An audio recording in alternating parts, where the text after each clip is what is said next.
Speaking of New York, they have this idea to cut down on traffic in the city and raise money at the same time, a congestion tax. You drive at a certain time on popular travel routes, for example, like the one right outside this building. They're going to charge you more for it. $5,000 a minute.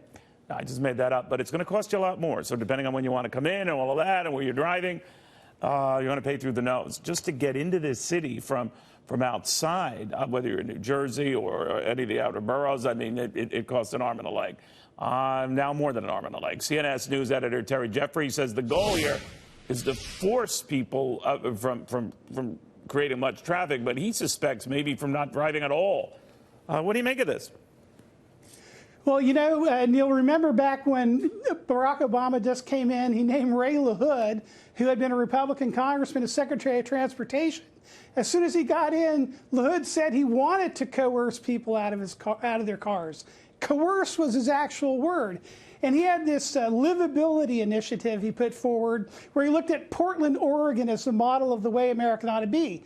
Portland is a city where they drew an urban growth boundary around it, and they wanted to force people into dense developments, limit the number of parking spaces, try and force people out of their cars into public transit. And I do note in this New York congestion tax, the idea is that the tax is going to go to pay for repairs on the subway system. So it's really a transfer of wealth from Americans who drive their own cars that they own and they pay for and they get taxed for. It's a transfer from them to people who ride the government's mass transit system.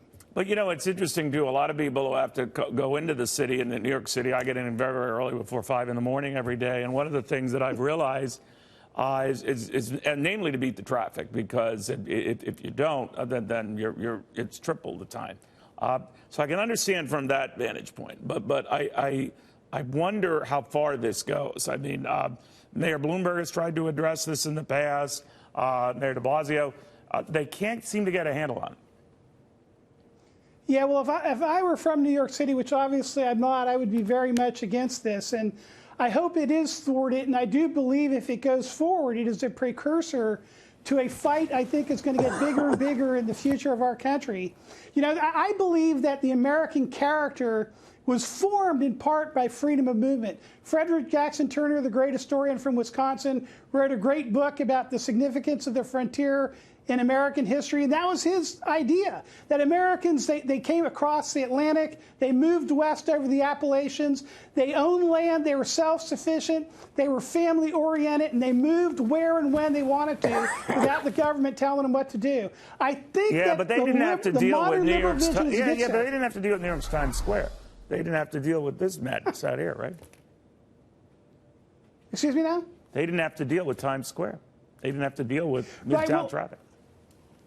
Well, I agree. I think that New York City is different, but I do believe that the animus behind this, aside from dealing with the practical problems of the congestion in the lower end of Manhattan itself, is an ideology that doesn't want to see free movement of people in their own vehicles and would prefer them in government mass transit. And there's a lot of liberals out there who have written about this over the years, not just the Republican Ray LaHood.